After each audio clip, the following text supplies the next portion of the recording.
Kalau Allah Maha Pengasih, Maha Penyayang, kenapa harus ada neraka, Sat? Jadi anggapan bahwa neraka itu adalah berlawanan dengan kasih sayang, itu sebenarnya kebanyakan orang justru dia dengan ada neraka lebih terjaga dari perbuatan dosa. Ada ayah yang anaknya minta apa pun dikasih, nggak ada aturan di rumahnya, nggak ada hukuman. Orang akan bilang sayang banget ya sama anaknya nih. Pakar pendidikan bilang apa? Ayah yang kurang bijak. Kalau orang tahu bahwa saya sebetulnya cuma ada satu opsi, which is surga, akan merasa nggak dia sukses berhasil? Biasanya.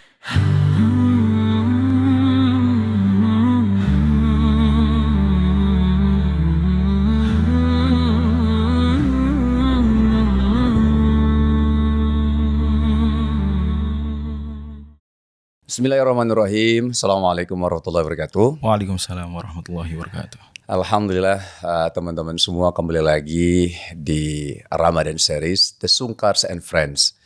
Dan seperti biasa bersama guru kita Ustadz Nur Fajri Ramadan. Beliau seorang ulama muda, seorang hafiz Quran dan pemegang sanad 10 qiraat. Masya Allah. Juga penulis buku Quran Mapping dan beberapa buku lainnya yang umumnya berbahasa Arab. Seorang anggota Komisi Fatwa Metodologi MUI Pusat, peneliti di Fakultas Hukum UI, dan Direktur Syariah di www.learnquran.co. Semoga Allah memberikan taufik dan keberkahan untuk beliau. Assalamualaikum Ustaz. Waalaikumsalam warahmatullahi wabarakatuh Bang Wisnu. Masya Allah, makin gagah dia Ustaz ya. Bang Wisnu juga sama. Aduh Masya Allah. Ini saya lagi sebenarnya baru sembuh berapa hari nih Ustaz. Alhamdulillah. Qadarullah. Doain Ustaz ya. Ini gak tahu kenapa Ustaz. Daya tahan tubuh nih kalau flu tuh suka ngedrop gitu. Gak tahu Ustaz. Obat mungkin bagaimana obat? Harus ikhtiar. Obat, minum obat saya gitu. Cuman saya membiasakan kalau baru sedikit-sedikit sakit gak mau langsung minum obat gitu. Istirahat kali ya. Ya istirahat mungkin kurang. Jadi ngomongin kesehatan anak nih Ustaz ya. Apaan? Ustaz, ini ada satu pertanyaan nih Ustaz. Menarik sih menurut Ana. Jadi Apa tuh Bang Wisnu? ada teman kita yang nanya gini nih. Kalau Allah Maha Pengasih, Maha Penyayang, kenapa harus ada neraka Ustaz? Kan Allah tuh Maha Pengasih, Maha Penyayang. Kan kalau memang sayang sama kita, ya lebih baik kita langsung dimasukkan ke surga gitu loh. Kenapa kita harus melewati dunia yang penuh lika-liku, ujian, dan membuat orang terkadang suka putus asa Zat di dunia ini Zat.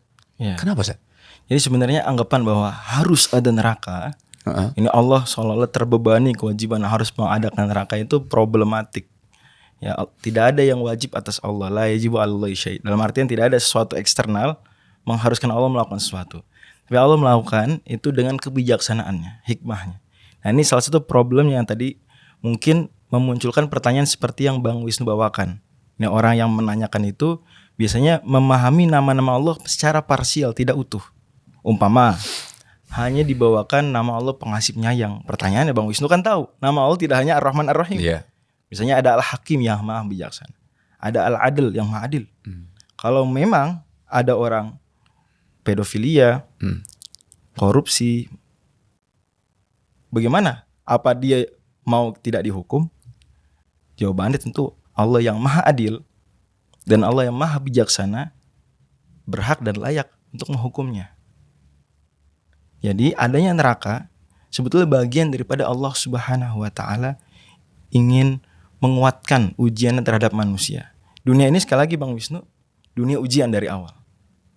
Ya, surat Al-Mulk, saya pikir Bang Wisnu akrab dengan ayat ini. Sebelum tidur. Alladzi khalaqal mauta wal hayata. Allah menciptakan hidup dan kematian untuk apa? Liyabluwakum ayyukum ahsanu amala. Dan boleh jadi banyak orang, saya tidak katakan semuanya, ada loh orang-orang yang tanpa neraka dia siap berbuat baik dan meninggalkan dosa.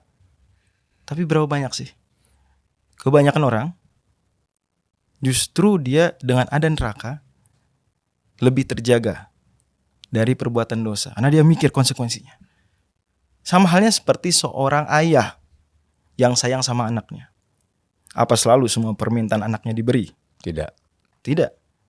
Atau bahkan boleh jadi ayah yang sayang sama anaknya sudah mengumumkan kalau nilai rapot kamu semester ini gak bagus karena kamu malas, terlalu sering bermain gitu ya, nanti akan diberi hukuman XYZ. Itu ayah yang penyayang apa ayah yang jahat? ayah yang bijak sih sebenarnya. Bijak itu dia. Jadi Ar-Rahman Ar-Rahim itu sebagai nama, ada Al-Hakim, ada Al-Adil. Jadi anggapan bahwa neraka itu adalah berlawanan dengan kasih sayang, itu sebenarnya pandangan yang parsial, tidak utuh. Kalau dia memandang grand scheme-nya, ya, pola utamanya, pola besarnya, dia akan sadar bahwa itu justru neraka adalah kasih sayang. Justru sebaliknya, kalau dia paham gambaran utuhnya, dia akan sadar, oh justru Allah sayang kepada kita. Disediakanlah ada hukuman, tidak hanya di akhirat ya hukumannya Bang Wisnu, tapi hukuman duniawi. Sama seperti pakar pendidikan melihat sang ayah tadi.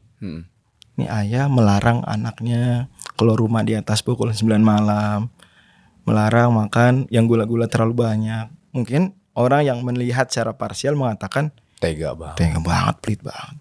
Pakar pendidikan melihatnya apa? Ini ayah penyayang.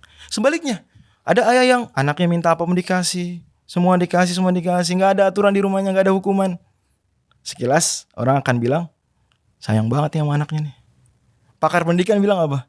berbeda. Ini ayah yang kurang bijak, ayah yang sebetulnya tidak sayang pada anak. Ini baru masuk nih. Iya, kalau misalnya mudah-mudahan teman yang menanyakan ini bisa apa namanya bahasa ya, bisa masuk ya dengan jawaban dari Ustadz, karena analoginya tadi nyampe banget kalau saya Ustadz ya, bahwa kita lihat misalkan contoh ayah tadi ya. Ayah kalau misal jujur kayak saya aja lah. Terkadang orang ngelihatnya tuh bahasanya tuh mungkin apalagi kakeknya ya. Kakeknya bilang, kamu jangan terlalu keras lah sama anak-anakmu gitu loh. Saya langsung flashback, perasaan dulu orang tua saya lebih daripada ini gitu loh. Iya. Dan saya ngerasain sekarang gitu loh. Justru berterima kasih kepada kakek gitu. yang Kayak misalnya, aduh papa sama mama gitu. Memang yang sangat disiplin mama saya gitu. Saya bilang, aduh terima kasih banget nih mama saya mendidik saya sekeras itu. Kalau saya nggak tahu, saya mungkin jadi anak manja, nggak disiplin dan lain-lain gitu loh. Padahal waktu dulu saya ngerasain jadi anak, saya sampai curhat, tulis surat. Mama gini gitu lah ya dulu ya. Dikirim kemana? Nggak kirim kemana, mana curhat kayak diary gitu loh. Masih ada itu? Berharap dibaca sama mama. Oh, iya. Mama saya cuek aja. Nah makanya itu juga bahasanya, karena ya bahasanya apa ya, bahasanya ibu saya dan ayah saya sudah lahir di dunia ini duluan. Satu, sudah merasakan manis dan pahitnya atau asam garamnya kehidupan. Insyaallah. Jadi sunnatullahnya kan kita pernah ngobrol terkait apa yang kita kerjakan atas izin Allah nanti akan sebanding dengan apa yang kita sudah lakukan itu gitu, effort yang kita lakukan gitu Ustaz ya. Nah, jadi teman-teman memang harus diperhatikan, bukan hanya nama Allah itu saja yang dilihat Ustaz ya. Iya. Jadi bukan hanya Maha Penyayang, Maha Pengasih. Terus kalau ada neraka, jadinya malah membuat kita jadi kok kontradiktif ya dengan nama itu gitu ya Ustaz ya. Berarti nggak utuh melihat nama-nama Allah kita Ustaz ya. Betul sekali. Tambahan lagi Bang Wisnu. Penduduk surga itu akan lebih merasa bahagia dan merasa sukses manakala dia tahu bahwa ada neraka. Ya, maka Allah sebutkan di surat Al-Imran, "Faman zuhziha 'anil nari wa udkhilal jannata faqad faz." Siapa yang selamat dari neraka dan masuk surga, dia telah beruntung. Kalau orang tahu bahwasanya sebetulnya cuma ada satu opsi, which is surga, akan merasa enggak dia sukses, berhasil? Oh, enggak. Biasa aja. Itu ada penelitian, pernah dilakukan sebagian peneliti di Yale University. Konsepnya disebut sweet spot, yaitu bahwa kita merasakan manis ketika kita tahu ada bandingannya. Kita tahu ada risiko yang telah kita hindari.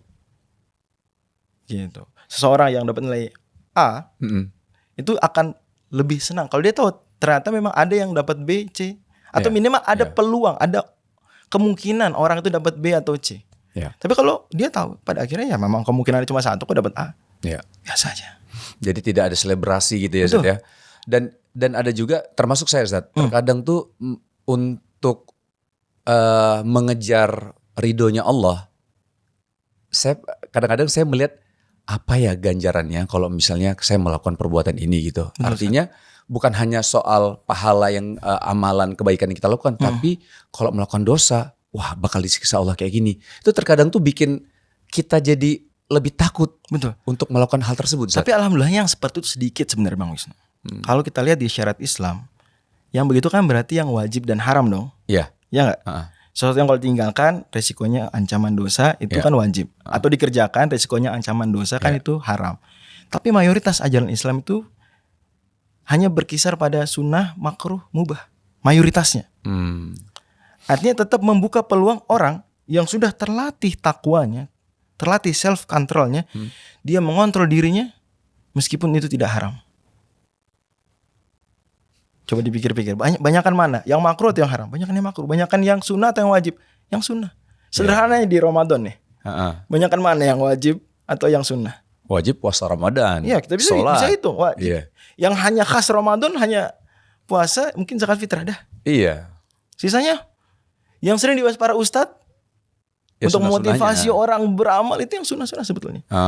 Berarti kan orang diajak. Padahal sunnah ditinggalkan berdosa gak sih? Enggak. Terancam neraka gak sih? Tidak. Berarti memang seolah-olah yang masih baru jadi baik kalau mikirin neraka itu sebenarnya yang masih takwanya, mohon maaf Bang Wisnu, levelnya masih baru belajar. Waduh, baru belajar dari kita ini.